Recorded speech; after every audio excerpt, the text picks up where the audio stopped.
بسم اللہ الرحمن الرحیم۔ سورہ آل عمران کی آیت نمبر 74 تک 74 یہاں تک گزشتہ درس میں ترجمہ ہو چکا۔ آگے آیت نمبر 75 اللہ تبارک و تعالیٰ نے ارشاد فرمایا وَمِنْ أَهْلِ الْكِتَابِ، اہل کتاب میں سے کچھ لوگ من ان تأمنہ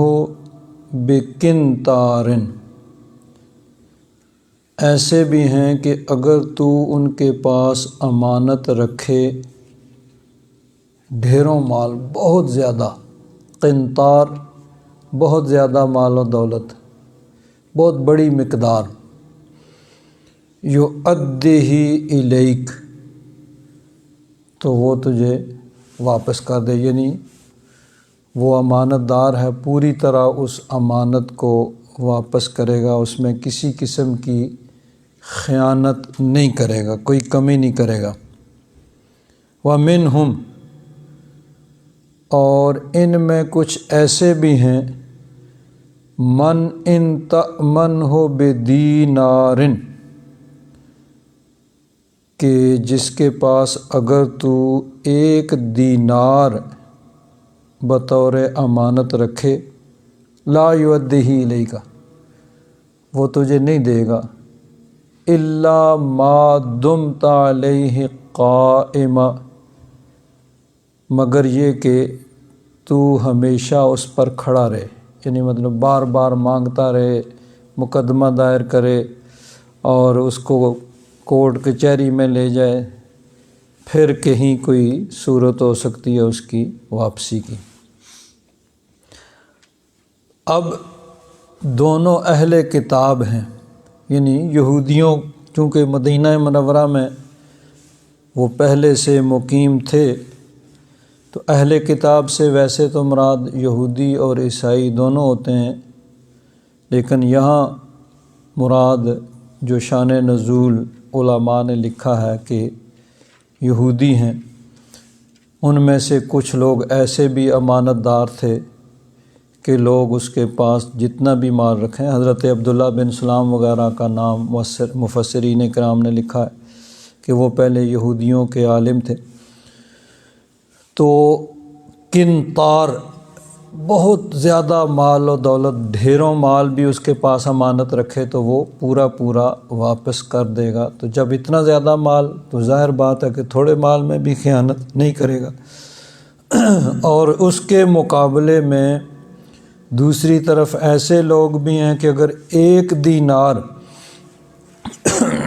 ان کے پاس بطور امانت رکھا جائے تو اس کو بھی واپس نہیں کریں گے، مگر یہ کہ اس کا بار بار تقاضا کیا جائے اور اس کے سر پہ کھڑا رہے اور مختلف طریقوں سے اس سے مانگتے رہو، تو پھر کہیں جا کے شاید وہ ادا کرے۔ تو یعنی اچھے اور برے لوگ ہر قوم اور ہر معاشرے میں ہوتے ہیں، اور اچھائی والے بھی اور برائی والے بھی، یعنی اچھی عادتوں والے بھی اور بری عادتوں والے بھی۔ تو چاہیے یہ کہ صرف یہ نہیں کہ چونکہ یہ فلاں قوم سے، فلاں ملک سے، فلاں علاقے سے یا فلاں قبیلے سے تعلق رکھتا ہے،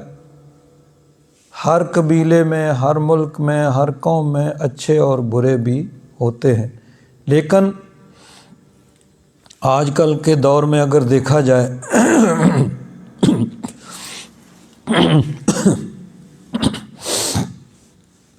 تو قطع نظر مذہب کے اس کو ذرا الگ کر دیں، معاملات کو اگر دیکھا جائے تو یورپ میں اکثریت کفار کی ہے، کافر لوگ ہیں، اور ان میں اور بھی بہت سی اخلاقی برائیاں پائی جاتی ہیں، لیکن جہاں تک معاملات کا تعلق ہے، اس سلسلہ میں آج کے دور میں کافر مسلمانوں سے بہت آگے ہیں، اور بدقسمتی سے مسلمانوں کے اندر وہ خرابیاں پائی جاتی ہیں جو مسلمانوں کے اندر نہیں ہونی چاہیے، یعنی جو مسلمانوں کے اندر خوبیاں ہونی چاہیے وہ تو غیر مسلموں میں پائی جاتی ہیں، اور جو مسلمانوں میں نہیں ہونی چاہیے وہ مسلمانوں میں پائی جاتی ہیں، یعنی جھوٹ، فراڈ، دھوکہ، ظلم، زیادتی۔ اب دیکھیں یورپ کے اندر آپ لوگ رہتے ہیں، عمریں گزر گئیں، یہاں کوئی کسی کا مال نہیں مارتا، یہ نہیں کہ کسی سے کام کروا لیا اور پھر اس کو مزدوری نہ دی، ایسے نہیں ہوتا ہے۔ اور بدقسمتی سے عرب ممالک کے اندر یہ اکثر ہوتا ہے، ایک آدمی سے کام لیتے رہے، اس کے بعد یلا کوئی سنوائی نہیں، کہیں پہ کوئی ایسی جگہ بھی نہیں جہاں آدمی جا کے اپنا حق مانگ سکے۔ اسی طرح ہمارے اپنے ملک میں جھوٹ، فراڈ بہت زیادہ پایا جاتا ہے، اور بہت کم لوگ ہیں، لوگ مثالیں دیتے ہیں کہ جی فلاں ایماندار ہے یا فلاں دیانت دار سرکاری ملازم ہے، لوگ اس کی مثال دیتے ہیں بھئی فلاں آدمی بڑا دیانت دار، حالانکہ مسلمانوں کو دیانت دار ہونا چاہیے۔ تو اللہ تبارک و تعالیٰ نے ان کا ذکر کیا اور اشارتاً مسلمانوں کو اس بات کی تلقین کی کہ مسلمان کا کردار کیسا ہونا چاہیے۔ حضرت علامہ غلام رسول صاحب سعیدی رحمۃ اللہ تعالیٰ علیہ اس آیت کی تفسیر میں لکھتے ہیں، اللہ تبارک و تعالیٰ اور اس کے رسول کا منشا یہ ہے کہ اخلاق اور کردار کے اعتبار سے دنیا میں مسلمان ایک آئیڈیل قوم کے لحاظ سے پہچانے جائیں، یعنی مسلمانوں کا کردار آئیڈیل ہونا چاہیے کہ لوگ مثال دیں کہ یہ مسلمان ہے، غیر اقوام مسلمانوں کے اعلیٰ اخلاق اور بلند کردار کو دیکھ کر متاثر ہوں، یعنی مسلمانوں کا کردار ایسا ہونا چاہیے کہ غیر مسلم دیکھ کر متاثر ہوں، بھائی یہ مسلمان ہیں۔ مسلمانوں کی امانت اور دیانت اس کی ایک عالم میں دھوم ہونی چاہیے۔ کیا آپ نہیں دیکھتے کہ کفار قریش ہزار اختلاف کے باوجود نبی کریم صلی اللہ علیہ وسلم کی راست بازی، پارسائی، امانت و دیانت کے معترف اور مداح تھے، یعنی وہ نبی کریم صلی اللہ علیہ وسلم کی رسالت کو نہیں مانتے تھے اور قرآن کو کلام الہی نہیں مانتے تھے، لیکن اس سارے اختلاف کے باوجود یہ مانتے تھے کہ نبی کریم صلی اللہ علیہ وسلم سچ بولتے ہیں، کبھی جھوٹ نہیں بولا ہے، کسی کے ساتھ دھوکہ نہیں کیا ہے، فراڈ نہیں کیا ہے، ظلم و زیادتی نہیں کی ہے، یہ ساری چیزیں وہ مانتے تھے۔ آگے فرماتے ہیں اسلام کی تبلیغ و اشاعت میں تلوار اور جہاد سے زیادہ نبی کریم صلی اللہ علیہ وسلم کی با کمال سیرت کا حصہ ہے۔ یہ بات بڑی اہم ہے۔ آج کل یہ یعنی اس قسم کا پراپیگنڈا کیا جاتا ہے کہ جی اسلام تلوار کے ذریعے پھیلا ہے، اور جہاد کو بھی غلط رنگ دیا جاتا ہے، حالانکہ اسلام جو ہے وہ جہاد اور تلوار سے زیادہ وہ نبی کریم صلی اللہ علیہ وسلم اور حضور کے غلاموں کی سیرت کی وجہ سے پھیلا۔ اب بہت سے علاقوں میں مسلمان حکمرانوں کے جانے سے پہلے مسلمان مبلغین بلکہ مسلمان عوام، تاجر، اس قسم کے لوگ پہنچے اور ان کی سیرت و کردار سے متاثر ہو کر وہاں کی مقامی آبادی جو ہے اس نے اسلام کو قبول کیا۔ تو کہتے ہیں کہ اسلام کی تبلیغ و اشاعت میں تلوار اور جہاد سے زیادہ نبی کریم صلی اللہ علیہ وسلم کی با کمال سیرت کا حصہ ہے۔ مسلمانوں کی کافروں سے لڑائی تیر و تفنگ کی نہیں، اصول اور اخلاق کی لڑائی ہے۔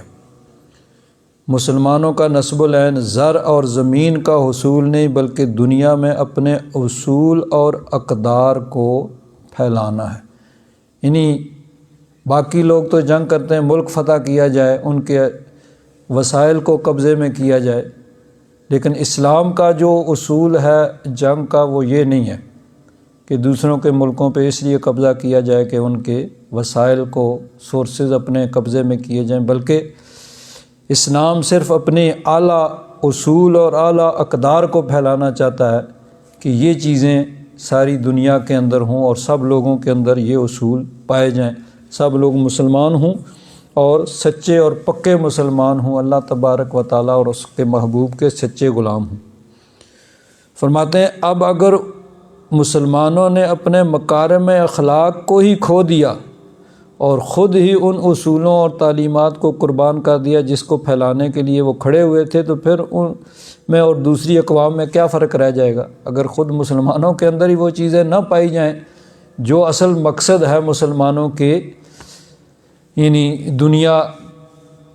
کو دوسری قوموں کے ساتھ جو ان کے معاملات یا لڑائی یا جو بھی جہاد کا اصل مقصد ہی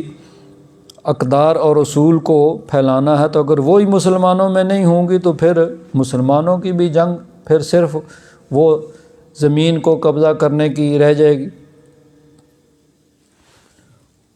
اور کس چیز کی وجہ سے اس کو دوسروں پر فتح حاصل ہوگی اور کس قوت سے وہ دلوں اور روحوں کو مسخر کرے گا۔ اب دیکھیے نبی کریم صلی اللہ علیہ وسلم کے معجزات بہت زیادہ ہیں۔ اللہ تبارک و تعالیٰ نے اپنے محبوب کو بے شمار معجزات عطا فرمائے کہ پہلے انبیاء کرام میں کسی کو ایک معجزہ دیا، کسی کو 2 معجزے دیے، کسی کو چند، موسیٰ علیہ السلام کو اللہ تبارک و تعالیٰ نے 9 معجزات عطا فرمائے۔ لیکن نبی کریم صلی اللہ علیہ وسلم جب تشریف لائے تو اللہ تبارک و تعالیٰ نے یہ نہیں فرمایا کہ محبوب آپ کو 10 معجزے دیے، 20 دیے، 100 دیے، بلکہ یا ایھا الناس قد جاءکم برہان من ربکم، کہ اے لوگوں میرا محبوب سراپا معجزہ بن کے تمہارے پاس آ گیا۔ حضور کی ہر ادا معجزہ ہے، سر کے بالوں سے لے کر پاؤں کے ناخنوں تک حضور کی ذات مبارک معجزہ ہے۔ تو بے شمار معجزات ہیں حضور کے، اور نبی کریم صلی اللہ علیہ وسلم نے معجزات دکھائے، چاند کو 2 ٹکڑے کیا، سورج کو لٹایا، لیکن نبی کریم صلی اللہ علیہ وسلم نے اپنی نبوت کی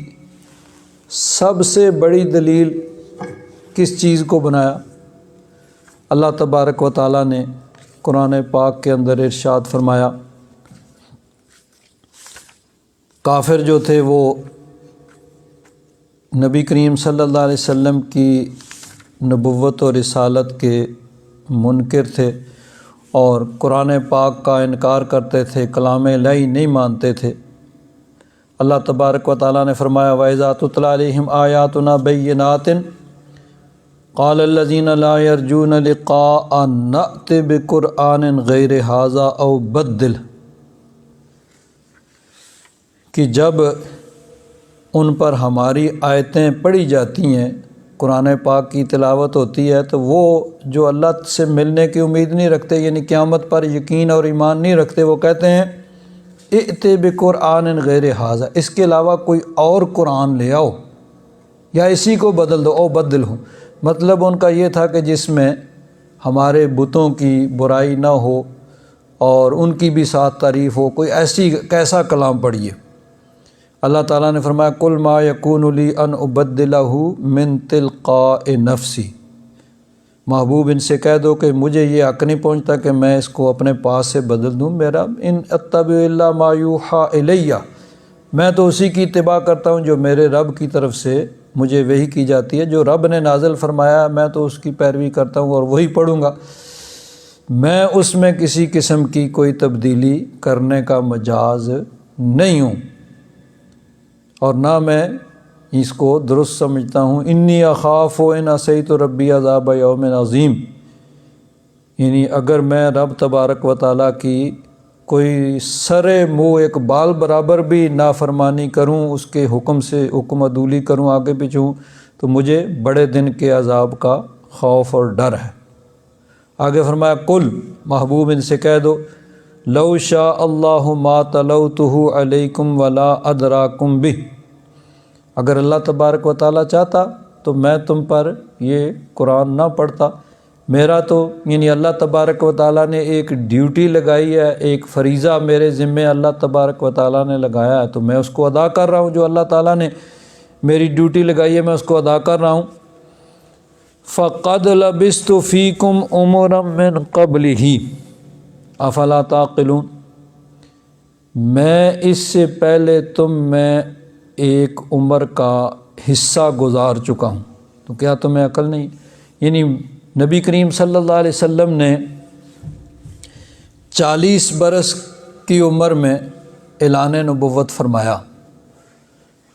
تو 40 برس مکہ میں گزرے نبی کریم صلی اللہ علیہ وسلم کے، اس میں بچپن بھی گزرا، بچپن کے بعد جوانی کا دور گزرا، یعنی یوں کہہ لیجئے کہ 15 سے لے کر 40 سال تک انسان کی یہ جوانی کا دور ہوتا ہے۔ اب 40 کے بعد پھر بڑھاپے کی طرف انسان رواں دواں ہوتا ہے۔ تو نبی کریم صلی اللہ علیہ وسلم نے 40 برس عمر مکہ شریف میں انہی لوگوں کے درمیان میں گزاری تھی۔ تو یہ 40 برس کی عمر، یعنی یوں کہہ لیجئے کہ بچپن کو اگر نکال دیا جائے، ویسے تو حضور نبی کریم صلی اللہ علیہ وسلم کا بچپن بھی باقی بچوں سے الگ اور بہت ہی نورانی تھا، لیکن یعنی اگر عام طور پر جس کو یعنی انسان کی عقل و شعور کی عمر کہا جاتا ہے، تو 15 سے لے کر 45 تک یہ جو 25 برس نبی کریم صلی اللہ علیہ وسلم کی زندگی، تو فرمایا کہ میں نے تم میں 40 برس عمر گزاری ہے، ان 40 برسوں میں تم میرے صبح کو، شام کو، دن کو، رات کو، سب کو تم نے دیکھا ہے۔ لوگوں کے ساتھ کاروباری معاملات بھی کیے ہیں، لوگوں کے ساتھ رشتہ داری بھی ہے، ہر طرح کے معاملات لوگوں کے اندر ہیں۔ اس میں کچھ لوگ میرے ہمسائے تھے، کچھ رشتہ دار تھے، کچھ کے ساتھ یعنی میرا سسرالی تعلق ہوا، ہر قسم کے تعلقات، کسی کے ساتھ کاروبار کیا، کسی سے کوئی چیز خریدی، کسی سے کوئی چیز بیچی، یہ سارے معاملات ان 40 برسوں میں ہوئے۔ تو اگر ان 40 برسوں میں تمہیں کوئی عیب نظر آیا میری زندگی میں، میرے کردار کے اندر تمہیں کوئی خامی گزری، کوئی خامی نظر آئی، بلکہ یوں کہہ لیجئے کہ بھرپور جوانی اسی مکہ شریف میں گزاری ہے، اگر کسی کی بہو بیٹی کی طرف ٹیڑھی نظر سے دیکھا ہو، کسی سے جھوٹ بولا ہو، کسی سے فراڈ کیا ہو، کسی کا حق مارا ہو، کبھی ہمسائے کے ساتھ ظلم و زیادتی کی ہو یا اس کے ساتھ اچھا سلوک نہ کیا ہو، کسی رشتہ دار سے اچھا سلوک نہ کیا ہو، کوئی خامی تمہیں میری کردار میں نظر آ جائے، تمہیں حق پہنچتا ہے کہ تم میری رسالت کا، نبوت کا انکار کر دو۔ تو نبی کریم صلی اللہ علیہ وسلم نے اپنی نبوت اور رسالت کی سب سے بڑی دلیل اپنا کردار، اپنی گزشتہ زندگی کو پیش کیا۔ اب دنیا میں کوئی ہے ایسا جو کسی جگہ پہ یعنی اتنا عرصہ گزارے اور پھر کہ بھئی ٹھیک ہے بھئی یہ میرا زندگی ہے، اس میں دیکھ لو، اگر تمہیں کوئی خامی نظر آتی ہے تو ٹھیک ہے، تمہیں حق پہنچتا ہے کہ تم یعنی حضور نبی کریم صلی اللہ علیہ وسلم کی نبوت اور رسالت، اگر کوئی کہتا ہے نا کہ میرے کردار میں خامی ہے تو تمہیں حق پہنچتا ہے کہ میری گردن اڑا دو، تو یہ اس سے بھی بڑی بات ہے کہ تم میری نبوت اور رسالت کا انکار کر دو۔ تو نبی کریم صلی اللہ علیہ وسلم نے چاند کو ٹکڑے کیا،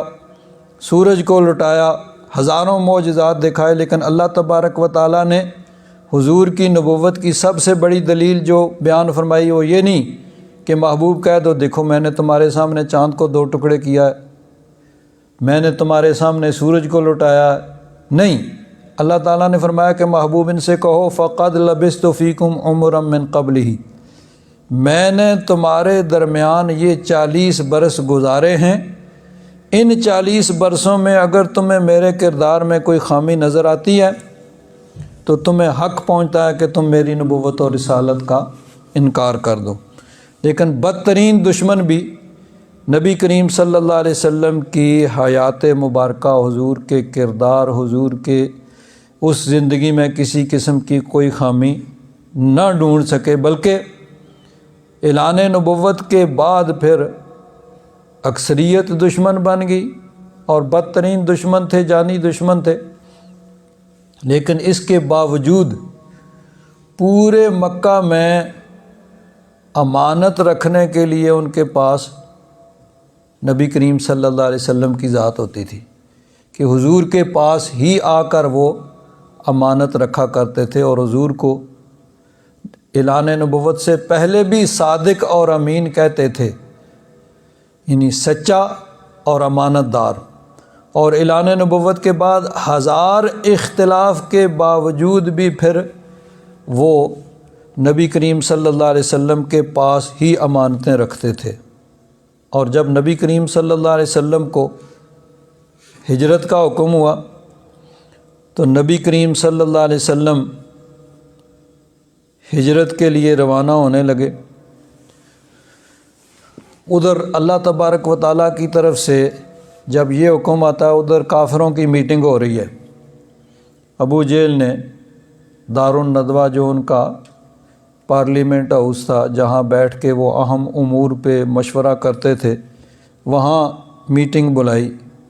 بڑے بڑے سرداروں کو بلایا اور کہا دیکھو بھائی، روز کوئی نہ کوئی آدمی مسلمان ہو جاتا ہے۔ حضرت صدیق اکبر تو شروع میں ہی مسلمان ہو گئے تھے، حضرت فاروق اعظم جیسے جری اور بہادر لوگ، اس طرح کے اور لوگ بھی مسلمان ہو رہے ہیں۔ تو وہ وقت دور نہیں جب تم اسی اپنے مکہ کے اندر مینارٹی ہو جاؤ گے، اقلیت ہو جاؤ گے، اور یہ اکثریت میں ہو جائیں گے، پھر تم کچھ نہیں کر سکو گے، اس سے پہلے کچھ کر لو۔ سب لوگوں نے اپنے اپنے مشورے دیے، بھئی یہ کرو، وہ کرو، فلاں کرو، یوں کرو۔ ابو جہل نے کہا کہ میں یہ کہتا ہوں، میری تجویز یہ ہے کہ مکہ کے ہر خاندان کا ایک نوجوان رات کے وقت تلوار لے کر ان کے گھر کے باہر کھڑا ہو جائے۔ جب رات کو سحری کے وقت یہ باہر نکلیں تو وہ سب کے سب ایک بار حملہ کر دیں اور سب کے سب حملہ کر کے ان کو شہید کر دیں، ختم کر دیں۔ اب اس کا نتیجہ کیا ہوگا کہ اگر کوئی ایک خاندان، کوئی ایک فرد یا ایک خاندان ان کے قتل میں شریک ہوگا تو ظاہر بات ہے کہ ان کا خاندان پھر اسے بدلہ لے گا، اور اگر سارا مکہ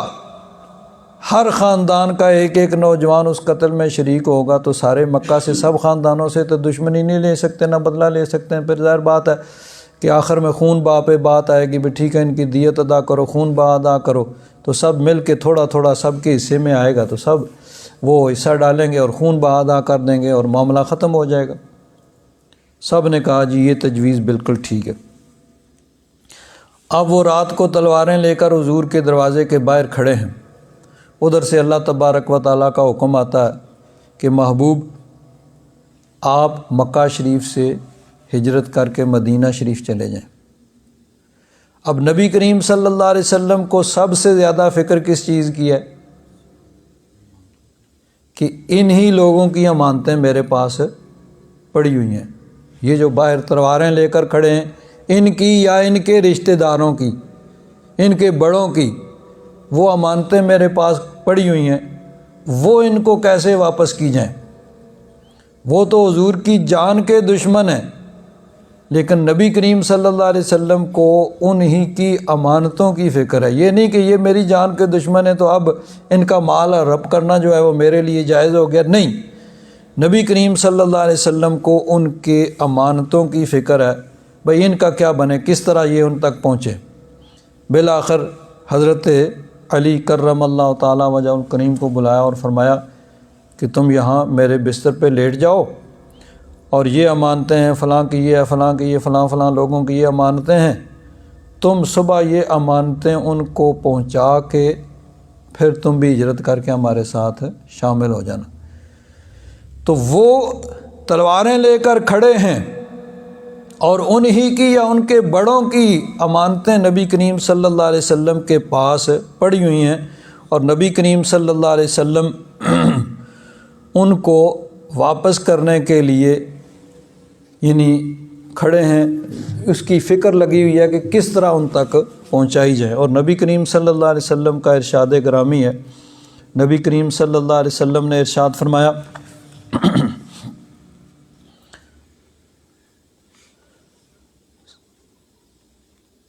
آیات المنافق ثلاثن، کہ منافق کی 3 نشانیاں ہیں، وَإِنْ صَامَ وَصَلَّى وَزَعَمَ أَنَّهُ مُسْلِمٌ، اگرچہ وہ روزہ رکھتا ہو، روزہ دار ہو، نمازی ہو، اور اپنے آپ کو وہ مسلمان ڈکلیئر کرتا ہو، مسلمانی کا دعوے دار ہو کہ میں مسلمان ہوں، روزہ بھی رکھتا ہے، نمازیں بھی پڑھتا ہے، اسلام کا دعوے دار ہے، لیکن اگر اس میں یہ چیزیں پائی جاتی ہیں تو وہ منافق ہے، یعنی یہ نفاق کی نشانیاں اس میں پائی جاتی۔ کون سی؟ فرمایا اذا حدث کذب، جب وہ بات کرے تو جھوٹ بولے، وَإِذَا وَعَدَ أَخْلَفَ، وعدہ کرے تو وعدہ خلافی کرے، وَإِذَا اؤْتُمِنَ خَانَ، اور اس کے پاس امانت رکھی جائے تو خیانت کرے، اس میں کمی کر دے، امانت کو پورے طریقے سے واپس نہ کرے۔ تو فرمایا کہ جس میں یہ پائی جاتی ہیں، بات کرے تو جھوٹ بولے، وعدہ کرے تو اس کے خلاف کرے، اور امانت اس کے پاس رکھی جائے تو اس میں خیانت کرے، تو یہ نفاق کی نشانیاں ہیں۔ اگرچہ وہ آدمی نمازی ہے، روزے دار ہے، اور بڑا دعویٰ کرتا ہے مسلمانی کا، لیکن اگر ان میں سے کوئی چیز پائی جاتی ہے تو فرمایا کہ یہ نفاق کی نشانیاں ہیں۔ دوسری حدیث پاک میں اربعن، اس میں 3 تھیں، یہاں 4 چیزیں بیان ہوئی۔ من کن فیہ کان منافقا خالصا، فرمایا کہ یہ چیزیں 4 خصلتیں، 4 عادتیں جس میں پائی جائیں وہ خالص منافق یعنی عملی منافق ہے۔ ومن کانت فیہ خصلۃ منہن کانت فیہ خصلۃ من النفاق حتی یدعہا، اور ان 4 میں سے جس میں کوئی ایک بھی علامت پائی جائے گی تو اس میں ایک نفاق کی خصلت اور علامت اور نشانی ہوگی، یہاں تک کہ وہ اس کو چھوڑ دے۔ 3 یہی ہیں، اذا اؤتمن خان، جب اس کے پاس امانت رکھی جائے تو خیانت کرے، وَإِذَا حَدَّثَ كَذَبَ، بات کرے تو جھوٹ بولے، اور وَإِذَا وَعَدَ أَخْلَفَ، اذا عاہد غدر، وعدہ کرے تو اس میں وعدہ خلافی کرے، اور وَإِذَا خَاصَمَ فَجَرَ، چوتھی یہ کہ فرمایا کہ اگر کسی سے جھگڑا ہو جائے تو پھر گالی گلوچ شروع کر دے۔ تو فرمایا کہ یہ نفاق کی نشانیاں ہیں 4، اور اگر اس میں سے 4 میں سے کوئی کسی میں پائی جاتی ہے تو وہ نفاق کی علامت ہے، یہاں تک کہ وہ اس کو چھوڑ دے۔ تو اللہ تبارک و تعالیٰ نے اس چیز کو اہل کتاب کے متعلق بیان فرمایا کہ ان کے اندر یہ چیز ہے، لیکن مسلمانوں کو اشارتاً فرمایا کہ مسلمان کا کردار کیسا ہونا چاہیے، کہ فرمایا کہ وَمِنْ أَهْلِ الْكِتَابِ مَنْ إِنْ تَأْمَنْهُ بِقِنْطَارٍ، کوئی ایسے بھی ہیں کہ ان کے پاس اگر ڈھیروں مال رکھ دو امانت کے طور پر تو پھر بھی واپس کر دیں۔ وَمِنْهُمْ مَنْ إِنْ تَأْمَنْهُ بِدِینَارٍ، اور کچھ ایسے ہیں کہ 1 دینار بھی رکھو لا يُؤَدِّهِ إِلَيْكَ إِلَّا مَا دُمْتَ عَلَيْهِ قَائِمًا، تو پھر بھی اس کو واپس نہ کریں جب تک کہ تو اس کے سر پر کھڑا نہ رہے۔ ذالک بانہم قالوا، اب یہ جو دوسری وجہ ہے نا، دوسری چیز جو بیان کی کہ امانت میں خیانت کرتے ہیں، تو اس کی وجہ کیا ہے؟ بانہم قالوا لیس علینا فی الامیین سبیل، کہتے ہیں کہ وہ یہودی جو تھے اپنے آپ کو وہ اہل علم کہتے تھے کہ ہم پڑھے لکھے علم والے ہیں، اور عرب کے لوگوں کو امی کہتے تھے، جاہل کہتے تھے کہ یہ ان پڑھ لوگ ہیں۔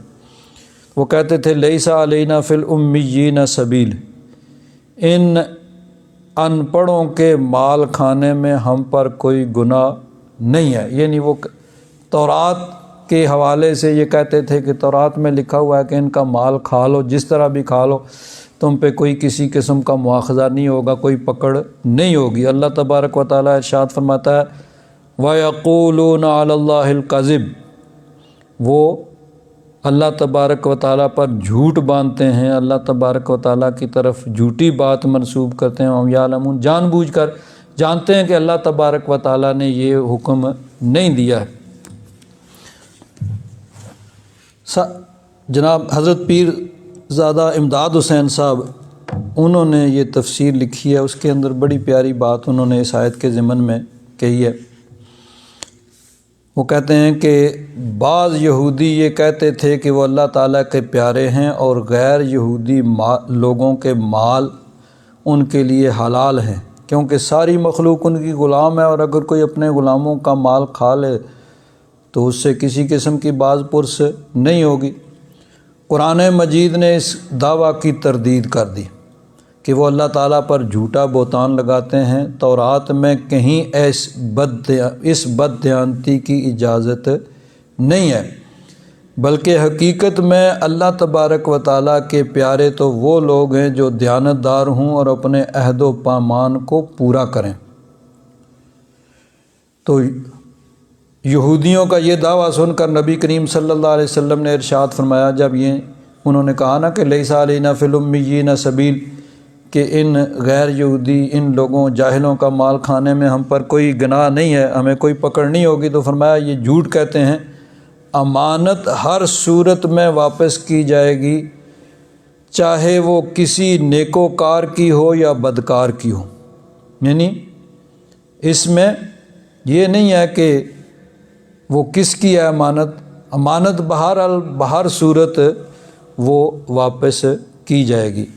حضرت پیر کرم شاہ صاحب رحمۃ اللہ تعالیٰ علیہ اس آیت کی ضمن میں لکھتے ہیں، اس سے ہمیں بھی یہ سبق ملتا ہے کہ جس کسی سے معاملہ کریں، خواہ وہ مسلمان ہو یا کافر،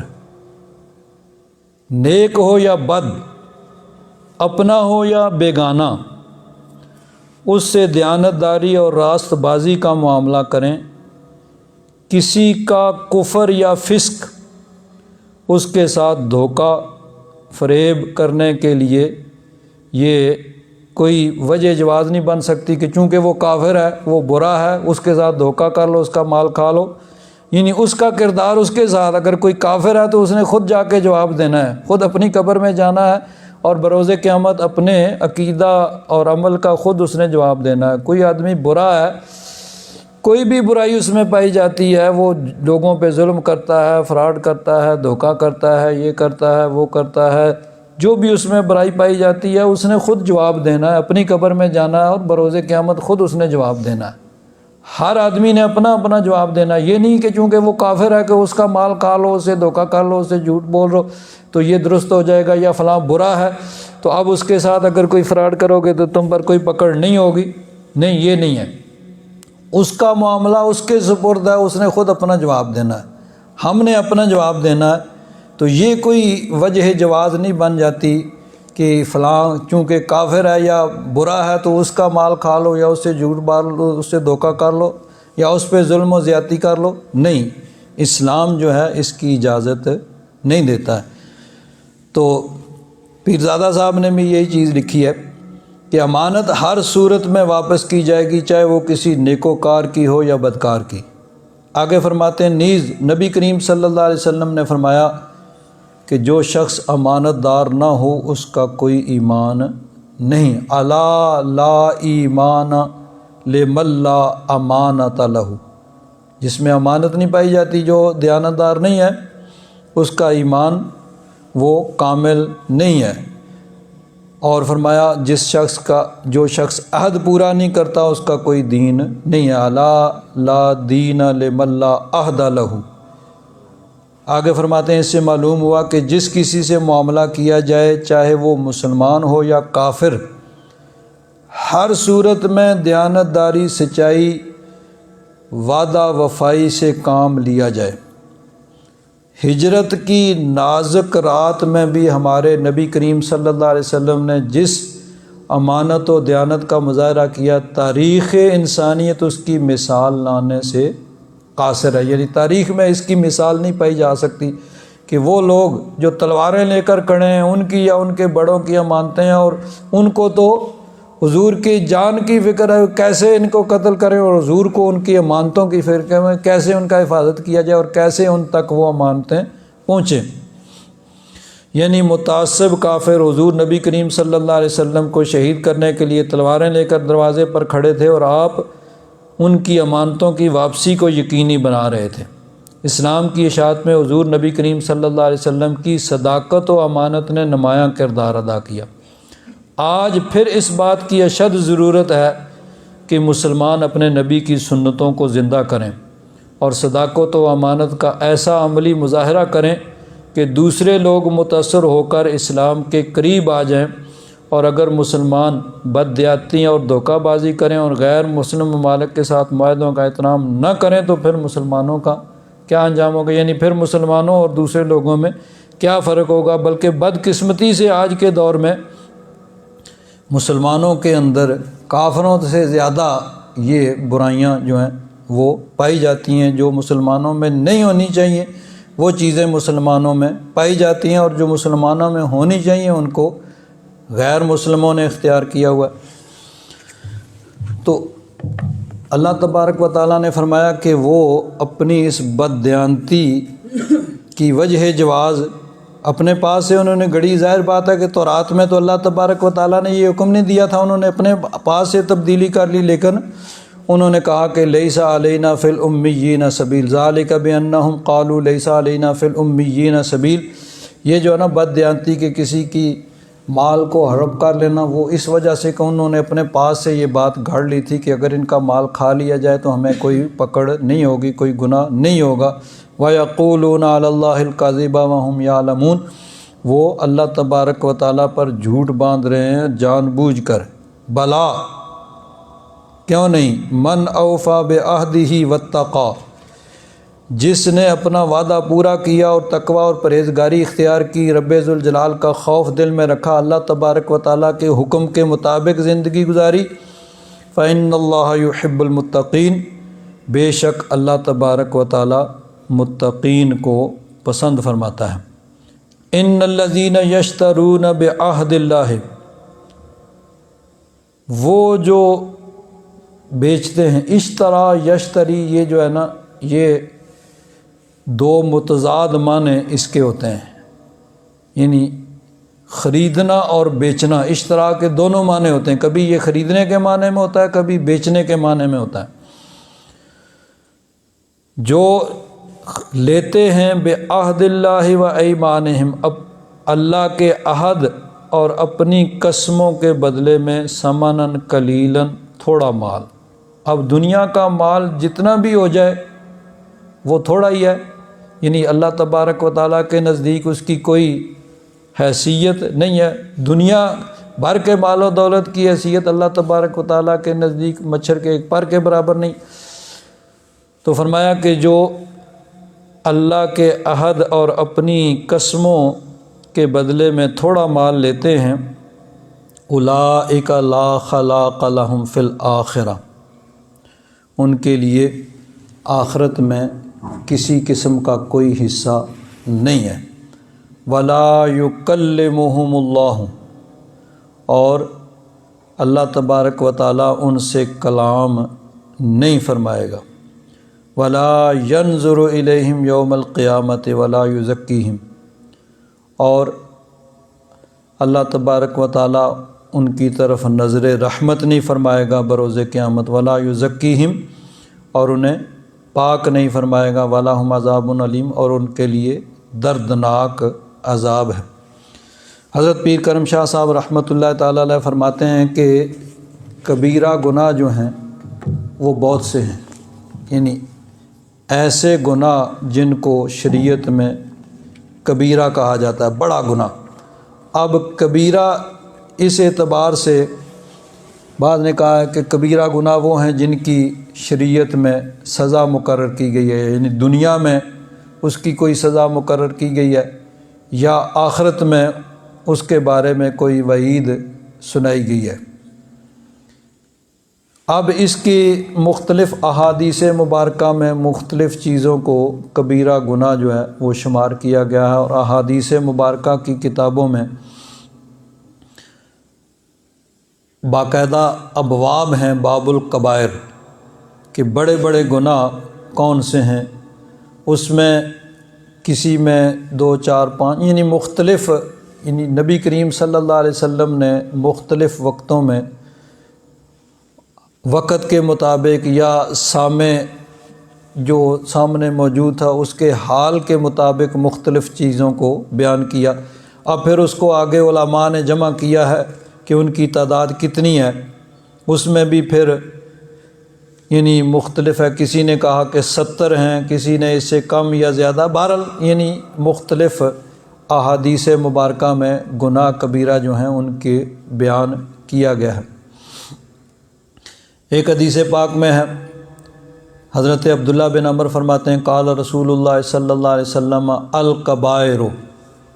بڑے بڑے گناہ کیا ہیں؟ الاشراک باللہ، سب سے بڑا تو یہ ہے کہ اللہ تبارک و تعالیٰ کے ساتھ شرک کیا جائے اور کسی اور کو اللہ تعالیٰ کی عبادت میں،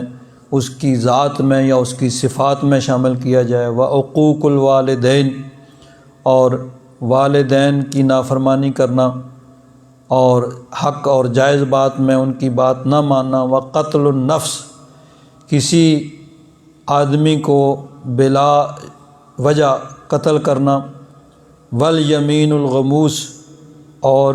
جھوٹی قسم۔ یہ جو ہے، اب قسم جو ہے وہ 3 طرح کی ہوتی ہے۔ ایک ہوتی ہے کہ آدمی قسم کھاتا ہے کہ میں نے یہ کام نہیں کرنا۔ اب اس کے بارے میں یہ ہے کہ اگر تو وہ قسم اس نے خلاف شریعت کھائی ہے، مثلا کسی نے قسم کھا لی کہ میں اپنے ماں باپ کی خدمت نہیں کروں گا،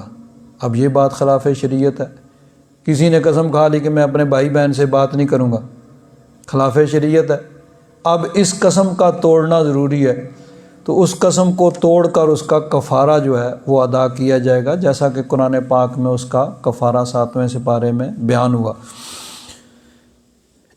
ایک ہے قسم، اس کو قسم منعقدہ کہا جاتا ہے، آئندہ کے بارے میں کوئی قسم کھاتا ہے، اگر وہ قسم شریعت کے مطابق ہے تو اس کا پورا کرنا ضروری ہے، اور اگر اس کو پورا نہیں کرے گا، توڑے گا، تو پھر اس کو کفارہ دینا پڑے گا، اور اگر وہ خلاف شریعت ہے تو اس کا توڑنا ضروری ہے اور توڑ کے پھر اس کا کفارہ بھی ادا کیا جائے۔ ایک ہے گزشتہ زمانے کے بارے میں قسم کھانا، کہ آدمی قسم کھائے کہ اللہ کی قسم یہ بات ایسے ہوئی ہے۔ یہ ہے اگر تو قسم اس کا اپنے علم اور خیال کے مطابق معاملہ اسی طرح ہوا ہے اس نے کہا ہے کہ خدا کی قسم، اللہ کی قسم یہ بات ایسے ہوئی ہے، تو پھر تو درست ہے، اس کے علم کے مطابق یہی ہوا ہے۔ اور اگر وہ جان بوجھ کر جھوٹی قسم کھاتا ہے، جانتا ہے کہ معاملہ اس طرح نہیں ہوا ہے، اور کہتا ہے کہ اللہ کی قسم یہ ہوا ہے، کہ کوئی کہے یہ اللہ کی قسم یہ آدمی فلاں وقت وہاں کھڑا تھا، اور وہ جانتا ہے کہ وہاں وہ نہیں تھا، وہ کہیں اور تھا، یعنی اس طرح مثال کے طور پر جان بوجھ کر پتہ ہے کہ یہ معاملہ ایسے نہیں ہے، لیکن پھر قسم کھاتا ہے، تو اس کو کہتے ہیں یمین غموس۔ اور غاماسا کا معنی ہوتا ہے ڈبکی لگانا، گویا وہ جہنم کے اندر ایک ڈبکی لگا رہا ہے، جان بوجھ کر جو جھوٹی قسم کھاتا ہے۔ اسی طرح مختلف جگہوں پہ، اور ایک روایت میں وہ شہادت الزور، جھوٹی قسم جو ہے یعنی جھوٹی گواہی، اس کو یمین غموس کے بارے میں، یعنی مختلف احادیث میں مختلف جو ہیں وہ کبیرہ گناہ بیان کیے گئے ہیں۔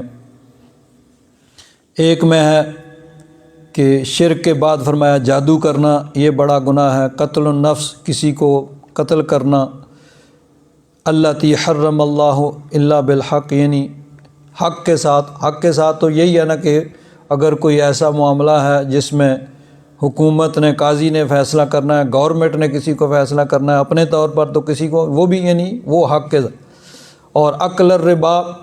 سود کھانا، مال کا یتیم کھانا، جنگ میں پیٹھ پھیر کر بھاگنا، اور اسی طرح قذف المحصنات المؤمنات الغافلات،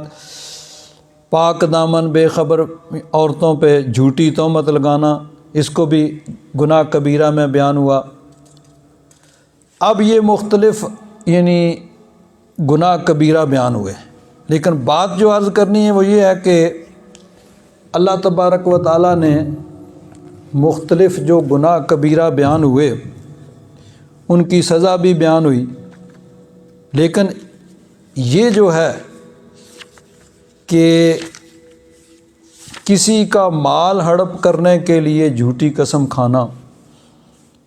اس کی 5 سزائیں یہاں پہ بیان ہوئیں، یعنی یہ خصوصیت اس کے لیے ہے کہ جو اور کسی گناہ کے لیے یہ چیز بیان نہیں ہوئی، ان کی اور سزائیں ہیں، لیکن یہاں پہ 5 سزائیں بیان ہوئیں کہ جو آدمی جھوٹی قسم کھاتا ہے اور اللہ کے عہد اور قسم کے بدلے میں وہ ثمناً قلیلاً تھوڑا مال لیتا ہے، تو فرمایا لا خلاق لہم فی الآخرہ، آخرت میں اس کا کوئی حصہ نہیں ہے، ایک ہو گیا۔ ولا یکلمہم اللہ، اللہ تبارک و تعالیٰ اس سے کلام نہیں فرمائے گا۔ کلام سے مراد نرمی کا کلام ہے، ورنہ تو بعض مواقع پہ جھڑکنے کے لیے اور سختی کا کلام تو ہوگا، لیکن نرمی کا کلام نہیں ہوگا۔ ولا ینظر الیہم یوم القیامہ، بروز قیامت اللہ تبارک و تعالیٰ ان کی طرف نظر رحمت نہیں فرمائے گا۔ ولا یزکیہم، اور انہیں پاک نہیں کرے گا۔ وَلَهُمْ عَذَابٌ علیم، اور 5واں یہ کہ ان کے لیے دردناک عذاب ہے۔ اس کا شان نزول جو ہے وہ مفسرین کرام نے لکھا ہے کہ کس موقع پہ یہ آیت نازل ہوئی۔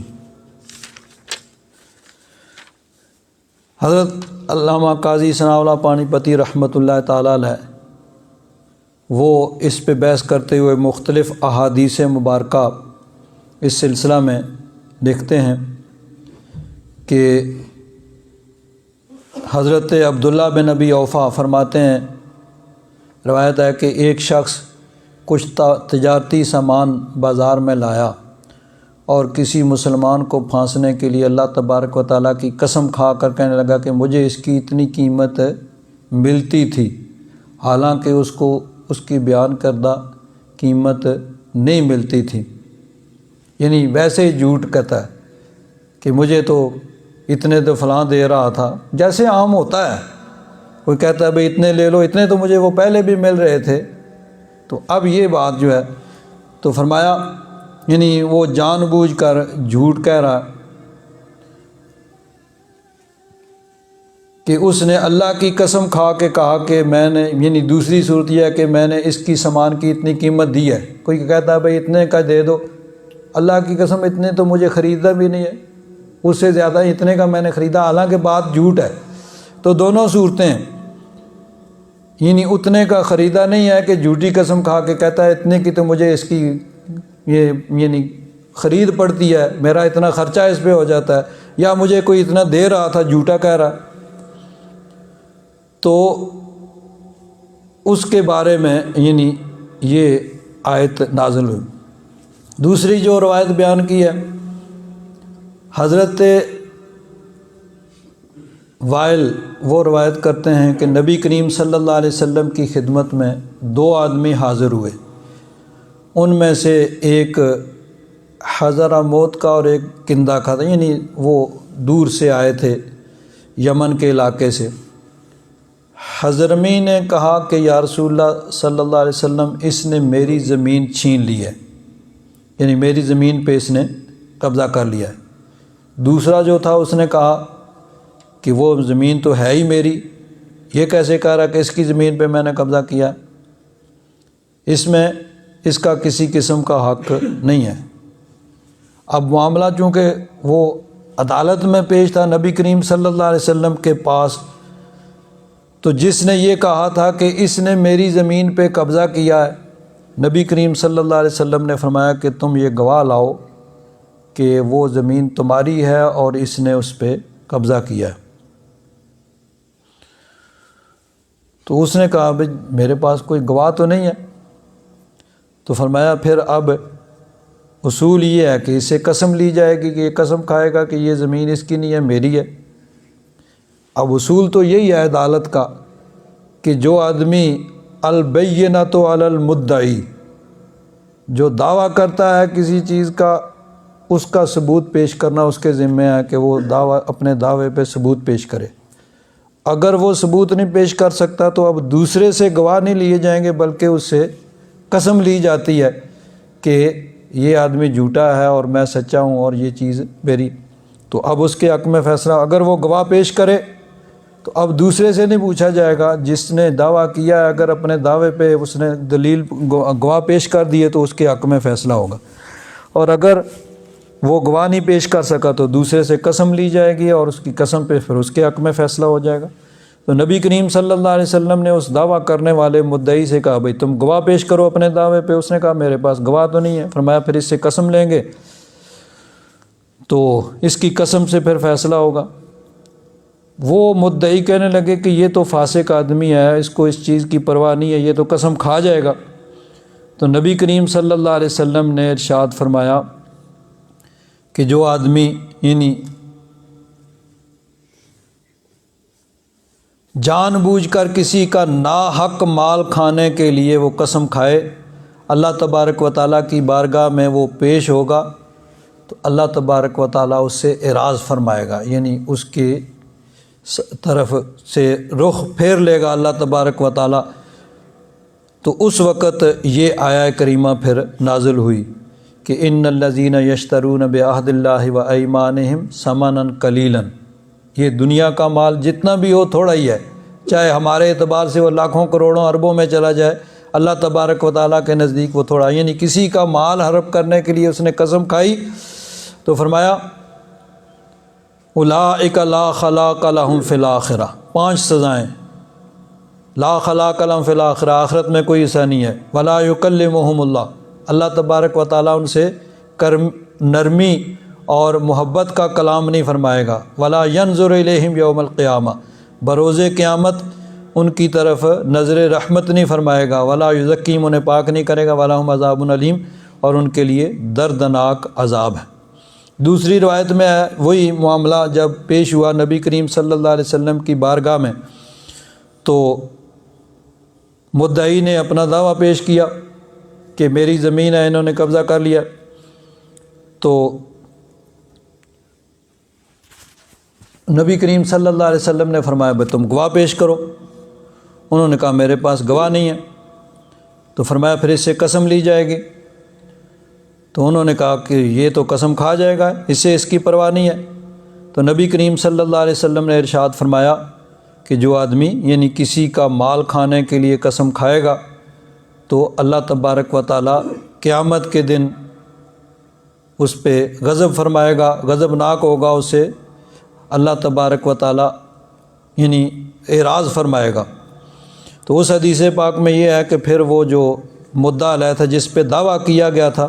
اس نے قسم کھانے سے انکار کر دیا کہ نہیں ٹھیک ہے بھئی یہ اس کی زمین ہے، اس کو دے دی جائے، میں قسم نہیں کھاتا، یعنی قسم کھانے سے انہوں نے انکار کر دیا کہ میں اللہ تبارک و تعالیٰ کی بارگاہ میں یعنی اس طرح نہیں پیش ہونا چاہتا کہ اللہ تبارک و تعالیٰ مجھ سے اعراض فرمائے۔ انہوں نے قسم نہیں کھائی، حالانکہ مدعی کے پاس گواہ نہیں تھے، اگر وہ قسم کھاتے تو ان کو مل جاتا، لیکن انہوں نے قسم کھانے سے انکار کر دیا، بھئی ٹھیک ہے یہ اس کا حق ہے، میں اللہ تبارک و تعالیٰ کی ناراضگی مول نہیں لے سکتا۔ تو اللہ تبارک و تعالیٰ نے 5 سزائیں بیان فرمائیں، تو حضرت پیر کرم شاہ صاحب رحمۃ اللہ تعالیٰ علیہ فرماتے ہیں کہ بہت سے گناہ کبیرہ ہیں اور ان کی سزائیں بھی اپنی اپنی جگہ مقرر ہوئی ہیں، لیکن خاص طور پر اس چیز کی کہ جھوٹ کے ساتھ، فراڈ کے ساتھ، قسم کھا کے کسی کا مال ہڑپ کر لینا، کسی کی زمین، کسی کی جائیداد کو ہڑپ کر لینا، اس کے لیے جو اللہ تبارک و تعالیٰ نے اس کی جو سزا بیان فرمائی ہے وہ کسی اور کبیرہ گناہ کی بیان نہیں فرمائی ہے، کہ 5 سزائیں اللہ تبارک و تعالیٰ نے اس کے لیے بیان فرمائی ہیں۔ اللہ تبارک و تعالیٰ سب کو محفوظ رکھے، سب پہ اپنا فضل اور کرم فرمائے۔